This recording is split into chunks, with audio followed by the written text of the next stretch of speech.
Ok, esto es Vota Latino. Lo hacemos desde Puerto Rico, pero realmente pensando en lo latino que somos en Estados Unidos, pensando en la diáspora puertorriqueña, es una perspectiva desde Puerto Rico a los asuntos latinos dentro de los Estados Unidos y las perspectivas de Estados Unidos. Hoy he decidido invitar a una persona que conoce mucho del tema de los demócratas en los Estados Unidos, que conoce el tema de la Junta de Control Fiscal, que dirigió el Senado de Puerto Rico, que fue secretario de Estado.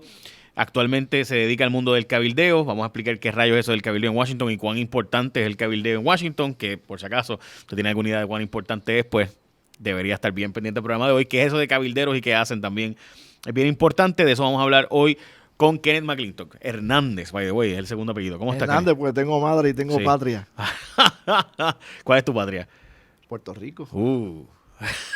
Y mi ¿Seguro? nación, los Estados Unidos. Oh. Y mi país, los Estados Unidos. Ok, Kenneth, vamos a hablar por si acaso del cabildo que está haciendo la Junta de Control Fiscal en Estados Unidos. Vamos a hablar de los asuntos de Puerto Rico actualmente en Estados Unidos, de temas como el embargo que está haciendo Estados Unidos a Irán, el aumento en el precio del petróleo que eso va a significar, aunque otros dicen que Arabia Saudita va a encargarse de que eso no suba. Por ahí hay una pelea entre Arabia Saudita y Irán, que es histórica y que, ¿verdad? Hay un output, le dicen, ¿verdad? El mundo del petróleo, que quizás no sube el precio mucho porque lo que va a hacer Arabia Saudita es aumentar la producción y Estados Unidos va a exportar, etcétera. Pero vamos a hablar de eso también.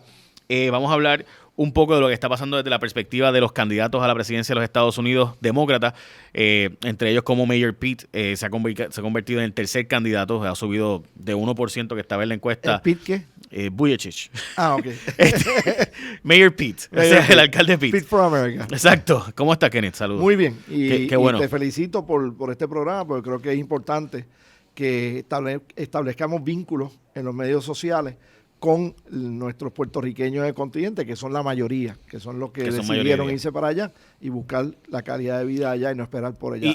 Y algunos de ellos se fueron bajo la expectativa de regresar, pero al igual que los puertorriqueños de Nueva York, que se fueron en los 40 con la expectativa de regresar, pues no regresaron. De eso se trata la canción El Lamento Borincano. Así es. Y podemos, ¿verdad? Distinguir las canciones de Fiera La Vega y demás sobre lo mismo. Pero bueno, Sí. Antes de continuar... Estamos en generaciones distintas. Sí, Yo menciono sí. Lamento y tú mencionas Fiera La Vega. Sí, full. Bueno, pues hablar de un poquito más allá de Collores, ¿no? Y también. Lloren Torres. Pero bueno, yo quisiera, antes que todo, dejar algo claro, Kenneth, porque tú crees en la estadidad. Yo creo que la estadidad para Puerto Rico es inevitable en que el pueblo la va a pedir y creo que al tarde o temprano la vamos a pedir. La pregunta es si nos la van a dar. Y además, las consecuencias de eso. De eso vamos a hablar en un minuto. Pero antes, usted que ustedes ven, lo que tengo frente a mí, es este ron llamado Alto Grande, que es inspirado en el ron añejo de la montaña, de sectores del cafetal de Puerto Rico. Y obviamente las montañas con su clima tropical aceleran este proceso de añejamiento y esto es añejado 5 años. Y obviamente la dedicada neblina le brinda una suavidad bastante particular. Y por eso es tan cremoso, es acompañado de un armonioso balance entre las notas de azúcar morena, café y frutas secas también. Tiene vainilla aromática, chocolate oscuro, suaves notas especiadas, tales como, por ejemplo, la canela, tiene un poquito de canela, tiene un toquecito de pimienta dulce y un poquito de nuez moscada. Y por eso es que tiene ese sabor a madera, cítricos y caramelo. Así que aquellos que no lo han probado, yo sé que mucha gente conoce el café Alto Grande, pero ahora hay también ron Alto Grande que es añejado en la montaña puertorriqueña. Y Kennedy y yo... Bueno, Kenneth, pues, para que lo pruebes, me avisas qué tú piensas. Gracias, y gracias a la gente de Alto Grande por creer en este concepto y sabemos que quieren llegar también a la diáspora puertorriqueña. Kenneth, hay agua por ahí, por si acaso, si necesitas agua. Ok. Pues yo sé que tú no le metes mucho al alcohol. Ok, vamos a hablar Yo ahora. creo que es la primera vez que estoy en un programa que me entrevistan. Sí, espérate, pues salud por eso. Sí, sí. Ok, Kenneth, te quiero preguntar, porque el alcohol lo suaviza todo. Yo soy de los que cree que la estadidad tarde o temprano Puerto Rico lo va a escoger. O sea, yo creo eso. Es más, yo creo que es inevitable que los vínculos que tenemos con Estados Unidos, o sea, cada vez tú le preguntas a un puertorriqueño si es latino y el puertorriqueño tiene un sentimiento encontrado porque se considera latino, pero también tiene un sentimiento de que yo soy ciudadano de los Estados Unidos por nacimiento y como tal tengo una relación con los Estados Unidos, una unión permanente con los Estados Unidos.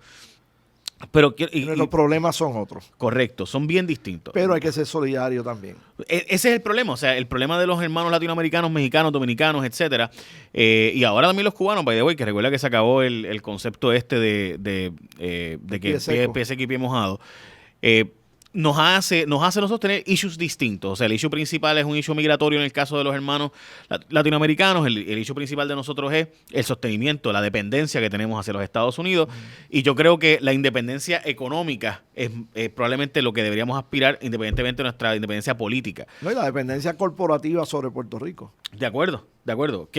Pero me refiero a la independencia económica. O sea, hay estados de Estados Unidos que están buscando no depender del gobierno federal. Yo leía no hace mucho un libro sobre este tema diciendo, mira, Washington está imposible, no aprobar legislación en Washington es casi imposible. Si quedamos nosotros a cada estado, cada ciudad, hacer nuestro propio plan, porque buscar aprobación de legislación federal hoy día cada vez es más difícil por las divisiones que hay en el Congreso. Pero tú fuiste secretario de Estado, fuiste presidente del Senado de Puerto Rico, y ahora, y te has dedicado por muchos años a estar en el mundo del Partido Demócrata en los Estados Unidos. Yo quiero preguntarte, ¿cómo tú ves el mundo del cabildeo? ¿Cuán necesario es, porque hoy día estás en el mundo del cabildeo, cuán necesario es conseguir cabilderos en Washington? Y te hago esta pregunta porque la Junta de Control Fiscal ha estado contratando una diversidad sustancial de cabilderos en Washington, desde Jenny Fuentes, que es la más liberal de izquierda probablemente, hasta personas más de la derecha, y el gobierno de Puerto Rico con Cory Lewandowski, que estamos hablando de la derecha de verdad, del Partido Republicano de Estados Unidos. Campaign manager de Trump. De Donald Trump. Entonces, de repente tú tienes esta gama. ¿Por qué? ¿Por qué es tan necesario conseguir cabilderos para que el mundo de Washington se mueva? Bueno, el Congreso de los Estados Unidos... Primero, que es un cabildero para la gente que no sabe, ¿verdad? Sí. La primera enmienda a la Constitución, que es la que contiene muchos de los derechos más básicos que tenemos los ciudadanos americanos, dice que tenemos derecho a libertad de culto, a que no se nos imponga una religión, a que tengamos libertad de expresión, a que tengamos libertad de prensa. Y 9 palabras después de la libertad de prensa que tú ejerces todos los días, está el derecho a peticionar al gobierno para la reparación de agravios. No todos los países del mundo le reconocen el derecho a todos los ciudadanos de poder peticionar directamente al gobierno para que les resuelva los problemas. En Estados Unidos eso sí existe. ¿Y cómo tú ejerces ese derecho? Pues a través de un cabildero. ¿Cómo tú ejerces? Yo entiendo que tú pudieras ir personalmente, pero sabemos seguro, que no es lo que va a pasar. Y yo puedo ir a una conferencia de prensa todos los días para enterarme de cuál es la noticia, pero ¿qué yo hago? Que yo auspicio medios de comunicación para que hagan ese trabajo por mí, digieran la información y yo disfrute de la libertad de prensa a través de periodistas que me ayudan. Yeah. Disfruto de la libertad de culto a través de un sacerdote que ayuda a orientar mis pensamientos religiosos. Y en tu caso no sos sacerdote porque tú eres episcopal, ¿no? Episcopal, sí. ¿Cómo se llama? ¿El sacerdote, sí. episcopal, pensaba que era... o sea, sé que obviamente... Sacerdote varón y sacerdote hembra. Ok. Sacerdote straight y sacerdote gay. Sí, sé que hay una división hay una en la pequeña iglesia. diferencia. Unas diferencias ahí. Sí. Pero no sabía que ese sacerdote, perdóname. Sí. Que continúa. Y entonces, pues los ciudadanos particulares, pues puede que vayan y toquen a la puerta de su congresista o en el caso de Puerto Rico de sus legisladores. Y si el legislador los puede recibir, pues entonces empiezan a tramitar la transmisión de esa preocupación. Si yo te digo que un cabildero es un hired gun, es una pistola... en la mayor parte de los casos, sí. O sea, que yo le pago a alguien para que vaya a matar. Hay compañías que contratan a la firma donde yo soy empleado para que la firma los represente en la legislatura de Puerto Rico. O sea que yo puedo contratarte, por ejemplo, yo tengo un issue de que yo creo que hace falta unos fondos para un puente en mi comunidad, contrato a Kenneth McClintock puede que ahí no me contrates, puede que ahí yo te lo haga pro bono de gratis, claro, porque son ciudadanos particulares. Pero dijo un ejemplo. Sí, seguro.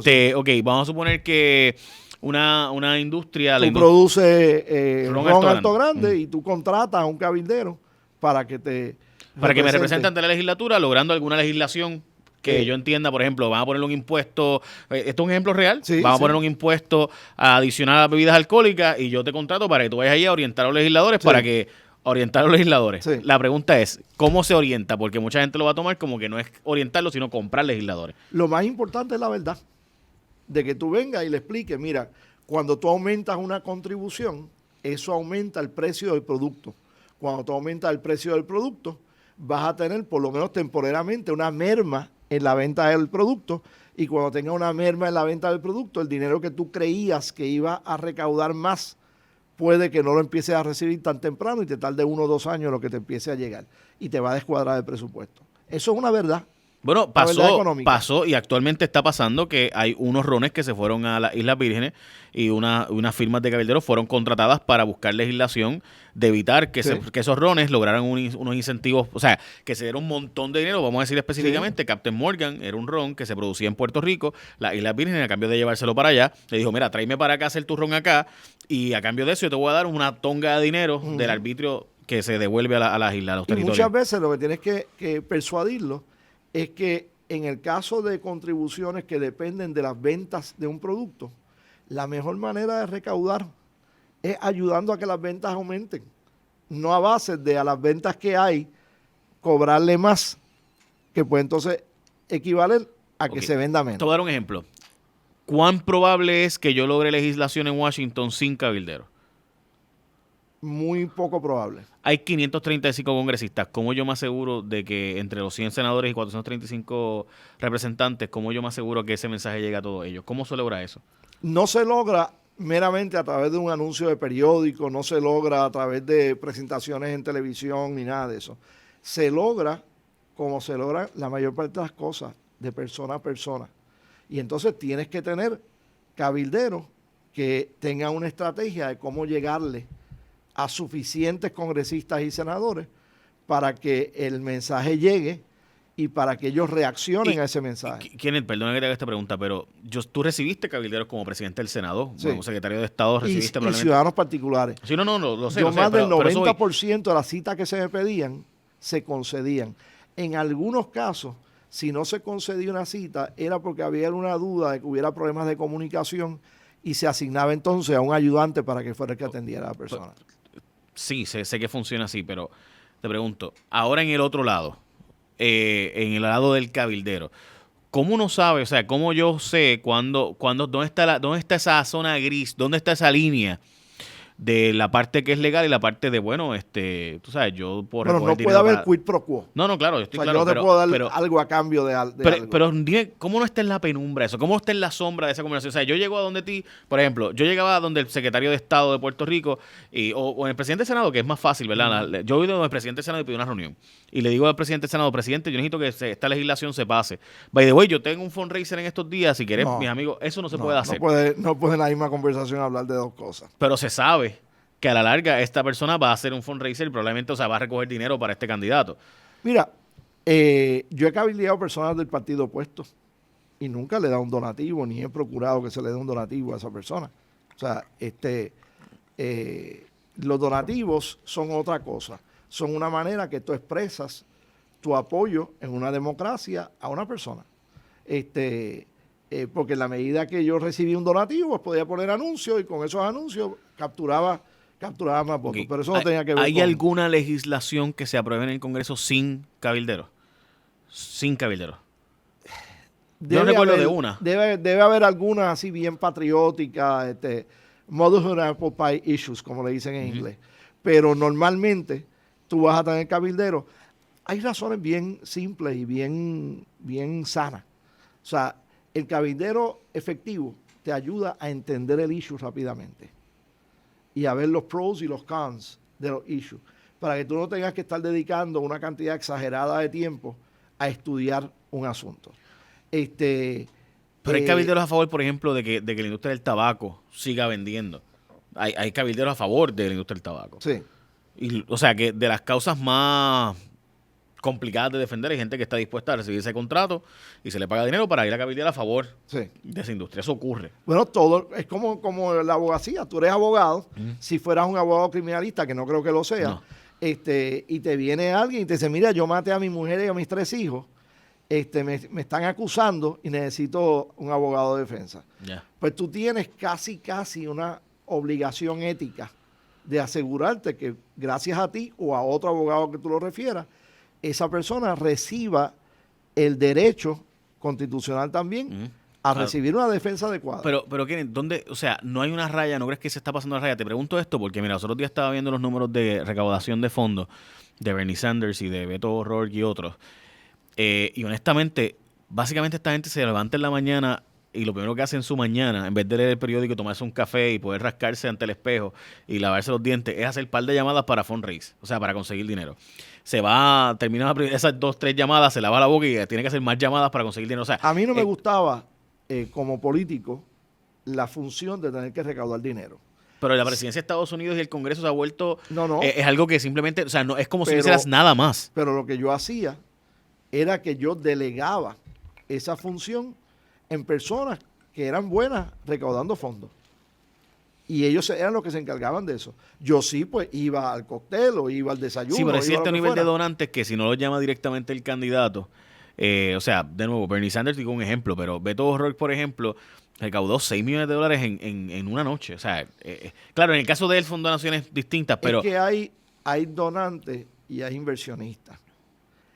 El donante que necesita ser llamado por el candidato mismo, que sabe que el candidato no le gusta hacer esas llamadas, pues no está siendo amigo de ese candidato. sí, pero Kenneth, mala mía, pero recaudar $1 billón, que es lo que cuesta hoy una campaña para presidente de Estados Unidos, o sea, es demasiado. O sea, ¿hasta dónde vamos a tirar la raya en el sistema? Yo por eso, si dicen sensacionales, yo creo en la enmienda constitucional, porque va a llegar un momento en que va a costar $1 trillón la campaña. Estoy exagerándolo, obviamente, pero hoy Sí, día cuesta pero- ya $1 billón correr una campaña para ser Sí, presidente de pero Estados Unidos. ninguna persona puede de su propio peculio Imposible. donar una primaria, una elección, más de 2.800 pesos. Sí, pero Mr. Michael Bloomberg, si corre a presidente, pues tiene los chavos para poder correr, para pagar Bueno, su... pone él. Pues por eso, Pues, claro. pone él. O por sea, eso. pues está bien, Pero- él tiene que hablarle. Sí, a pero él recuerda mismo que en los la- en PACs el y los espejo por super la PACs mañana. pueden. O sea, va a ¿Cuánto llegar... voy a donar yo a mi campaña Está esta bien, pero mañana? los PACs y los super PACs va a llegar un momento que su influencia, ya la influencia no, de ellos es fuerte. es bestial. Sí, sí, Entonces, sí, ¿qué sí. pasa? Que tenemos un sistema, para aquellos que no saben lo que es el PAC y el super PAC, son comités de acción política que básicamente no tienen restricciones y regulaciones reales en la práctica. O sea que yo puedo recaudar una cantidad de dinero exorbitante y gastar la cantidad de dinero que me dé la gana en ayudar a un candidato siempre y cuando no esté coordinada la campaña. Entonces, pues obviamente, pues estamos hablando de palabras mayores. Mira, en una sociedad hay mecanismos para establecer qué cantidad de dinero es razonable y no constituye una inversión como tal, sino un donativo de un elector que quiera asegurarse que un candidato salga electo. Hay reglas claras, penales, de qué cosas se pueden y qué cosas no se pueden hacer en el proceso de recaudación de fondos y de cabildeo. Te interrumpo De la para decirte misma que manera claras que- no están porque cuando el presidente Trump, este informe reciente que ha salido, hay un montón de zonas grises. De que, Sí, sí. bueno, que fue con intención, que fue sin la intención de cometer un fraude electoral o un fraude de la campaña, un fraude de las leyes electorales. So, hay un montón de zonas bien grises. Pero en la cuestión económica es bien claro. Ahí no hay zonas grises. Ya. Es 2.800. Tú no puedes dar 2.801. A nivel personal no, pero, No. pero pues, a Está nivel bien. de PACs y super PACs, sí. Bueno, pero está definido. 5.000 el máximo en esto, 2.800 el máximo en esto otro. Eso está bien claro. Y pues mira, ha habido cabilderos que han actuado mal, como también han habido sacerdotes Claro. que han actuado más allá de lo que un sacerdote se le permite interactuar con un feligrés. Ok, eso me lleva a la transición al tema de la Junta de Control Fiscal. Recientemente la Junta ha estado cabildeando en Washington para que se le renomine y aparenta ser que viene un coordinador federal. Para aquellos que no saben el tema de Puerto Rico, los hermanos latinoamericanos o puertorriqueños que no estén al día con el tema de la Junta de Control Fiscal en Puerto Rico, existe bajo una ley del Congreso aprobada el 30 de junio del 2016, donde... Hace casi 3 años. Correcto, donde básicamente se estableció una Junta de Control Fiscal para Puerto Rico de 7 miembros, los cuales tienen un término de 3 años y hay una decisión del Tribunal de Federal de Apelaciones que básicamente acortó eso y hace que el presidente le quede un mes para nombrar los miembros de la Junta. No, un mes. Y cuidado, ¿perdón? No estamos a 16 de abril. Sí, estamos Estamos a a menos de un 3 mes. semanas. 3 semanas, correcto. Y hay un... Digo, para que lo vea Sí. en los días que grabamos Sí, esto. no, sí, eso sale Sí, hoy. sí. Sale hoy, así que tranquilo. Pero el planteamiento ahora mismo es que la Junta está gastando una cantidad exorbitante de dinero para cabildear su nombramiento, la renominación de los miembros. Pareciera ser que el presidente Trump se inclinaba por eso también, y digo esto porque Wall Street Journal publica que básicamente por ahí es por donde va la cosa, y que hay dos miembros actuales de la Junta, que son Caco García y José Ramón González, que parecen no estar interesados en tener un término adicional de 3 años. Pero que sí aceptarían ser renominados por Por los meses que restan de este término, pero que busquen sustituto de aquí al 31 de agosto. Pregunta, ese tipo de cabilderos que están ahora mismo empujando, o sea, ¿cómo tú lo ves? O sea, ¿y realmente qué está pasando tras bastidores en Washington? ¿Hay de verdad una intención de renominar a los miembros que están? Bueno, primero que nada, habría que ver cuáles son las reglas aplicables. Las agencias del gobierno federal no pueden invertir fondos públicos en cabildear directamente las medidas. Ellos pueden tener enlaces congresionales que informan cuál es la posición de la agencia en cuanto a una medida, pero no pueden estar activamente cabildeando. La Junta de Supervisión Fiscal realmente es una agencia del gobierno federal, pero técnicamente se considera legalmente una agencia o el gobierno de Puerto Rico. Algo del gobierno de Puerto Rico, aunque realmente no lo es. Así que hay un área gris ahí que puede que le permita hacer este cabildeo. Y ellos pues están cabildeando para que ellos sean renominados y para que ellos no pierdan el poder que hoy tienen. ¿Cuál es el poder que hoy ellos tienen? Virtualmente todos los poderes de la gobernación, con excepción del poder de extender conmutaciones de sentencia y perdones, y virtualmente todos los poderes de la Asamblea Legislativa, y donde único no tienen casi poder es en la rama judicial. Ellos sí pueden obligar al Tribunal Supremo a ver casos que normalmente el Tribunal Supremo tendría la discreción de no ver. Pero fuera de eso, los poderes de la rama judicial están intactos, aunque ellos van a estar reclamando el 1 de julio el poder en violación de la Declaración de Independencia de Estados Unidos, que no es una ley, en violación de la Constitución de los Estados Unidos por interpretación y en violación clara de la Constitución de Puerto Rico, de reducirle la compensación a los jueces. Eso es un no-no constitucional, porque una de las bases fundamentales de la democracia estadounidense es la independencia judicial, que está garantizado por el hecho de que el gobierno federal y los gobiernos estatales no pueden reducirle un chavo a la compensación de un juez. Para ver, aquellos que, yo sé que tú eres abogado, obviamente no quisiste nunca ejercer ni revalidar, pero eres abogado. Para aquellos que no necesariamente siguen el día a día, hay un pleito, una posibilidad de que la Junta les recorte unos beneficios a unos jueces. Y obviamente, a todos los pensionados, correcto, incluyendo los jueces. Incluyendo los jueces. Y hay un plan. Puede sonar justo. Sí, aquí que todo el mundo sufra por igual. Eso suena muy bien en la tarima.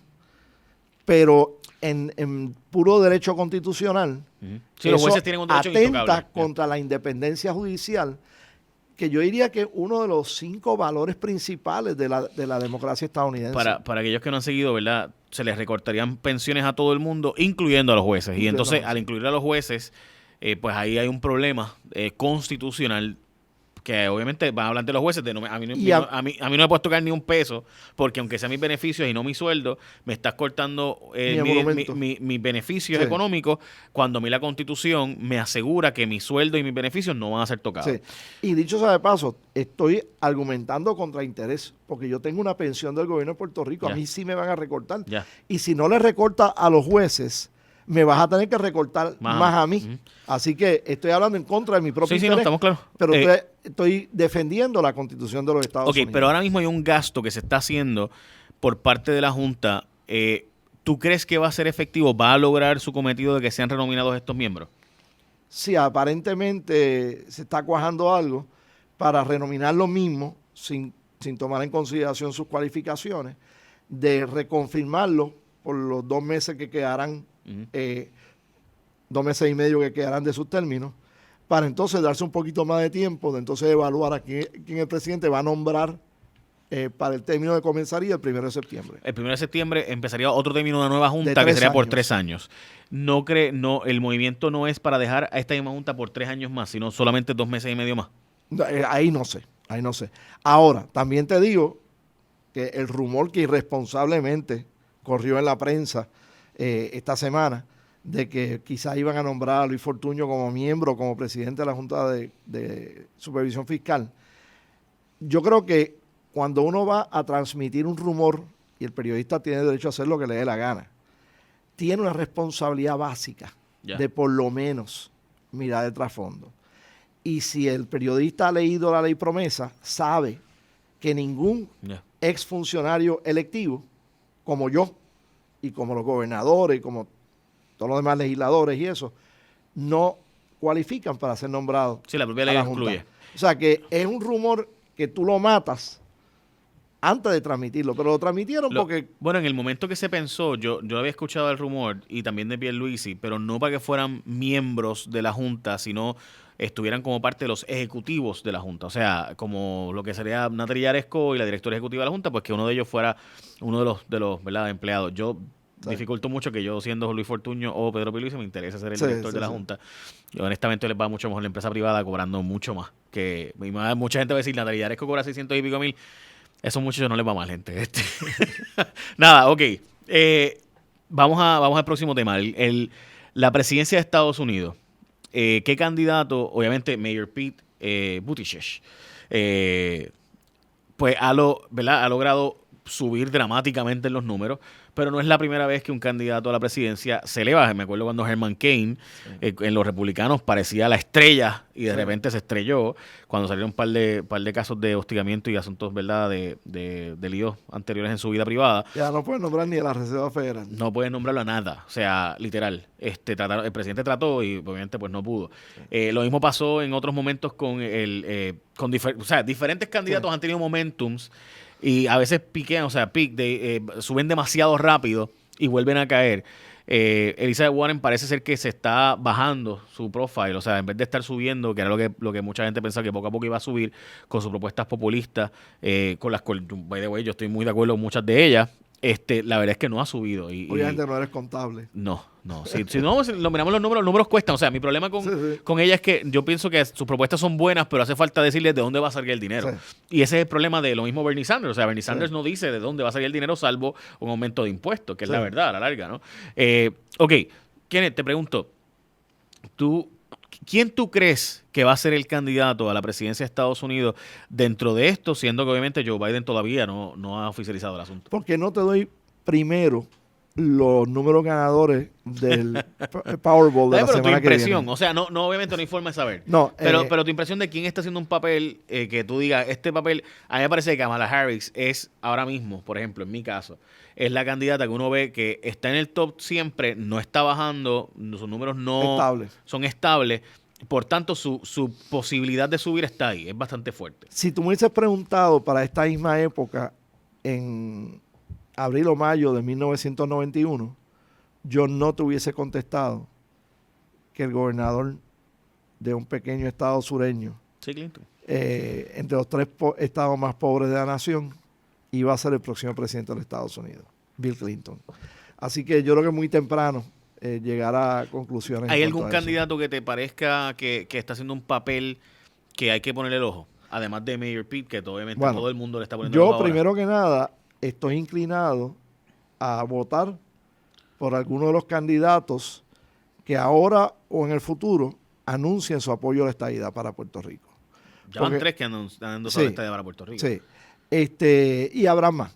Lo que pasa es que no han sido confrontados con el issue directamente y eventualmente serán. Dentro de esos, pues entonces, ¿cuál es el más elegible? ¿Cuál es el que más oportunidad tiene de derrotar a Donald Trump? ¿Tú crees que es derrotable Donald Trump? ¿Ah? ¿Tú crees que es derrotable? Bueno, derrotable somos todos, ¿no? Pero es derrotable, pero tiene muy buenas posibilidades de salir reelecto. Yo creo que los números del reciente dan a entender que va a ser un hueso bien duro, mucho más duro de lo que todos hubiéramos imaginado. Yo estoy de acuerdo. Porque los números recientes son bien positivos. Y por eso creo que mis correligionarios demócratas tenemos que elegir no a base de lo que quien más nos guste, sino quien mejor oportunidad tenga de ganar. Y pero eso va a querer decir que posiblemente no va a ser Bernie Sanders, Elizabeth Warren o otros que sean súper liberales. Creo que el triunfo va a estar en la moderación. Va a ser uno de los candidatos. O sea que Mayor Pete, Beto O'Rourke, son los Kamala Harris, se puede decir que son Biden. Joe Biden es el candidato de centro, centro izquierda. Pero, ok, la gente que decía eso... Jay Inslee posiblemente. El gobernador, pero, ok, vamos a hablar de eso precisamente. 18 candidatos ya confirmados y 20 probablemente en la mira, ¿no? Sí. ¿No te parece que es una primaria que va a terminar de un partido extremadamente dividido, siendo que hay un movimiento hacia la izquierda tan fuerte como, por si acaso, Ocasio-Cortez no puede correr para la presidencia por la edad? Así que ni ahora ni en el 2024. Le faltarían todavía dos elecciones más y después la tercera correr. Ese partido no está demasiado fraccionándose internamente. No, yo creo que muy pocos de los candidatos tienen apoyos firmes, profundos, que pudieran llevar a esos votantes a negarse a votar por el nominado por su apego feroz al candidato que estén apoyando. La mayor parte tienen unos apoyos bien superficiales y son votantes que tú puedes mover hacia votar por la papeleta íntegra sin ningún problema. Donde hay ese problema son con los que apoyan a Bernie Sanders, porque ya hay un historial. Sí, bueno, de Bernie or Bust. O sea, ahí tienes a Siri llamándote. Ahí está Big Brother hablándole. Tranquilo. Tranquilo, nos pasa todo. Hay un problema del Partido Demócrata real, igual que mucha gente piensa que haría Donald Trump. Si Donald Trump hubiera montado otro partido, era Donald Trump or Bust. O sea, Trump o nada. Sí. Trump or nothing. Probablemente el Partido Republicano... Y todavía no se están tirando fuerte.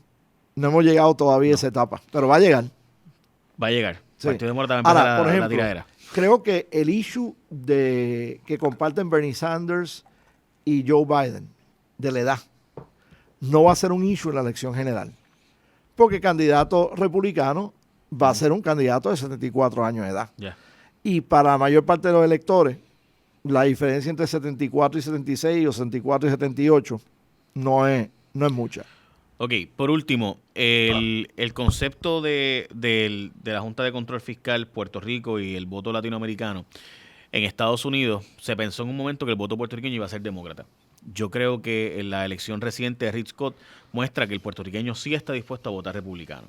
No al nivel todavía de los hermanos cubanos que votan mitad y mitad, y algunos incluso más republicanos. Bueno, en el caso de Florida, tú tienes un electorado que es 80% pro estadidad.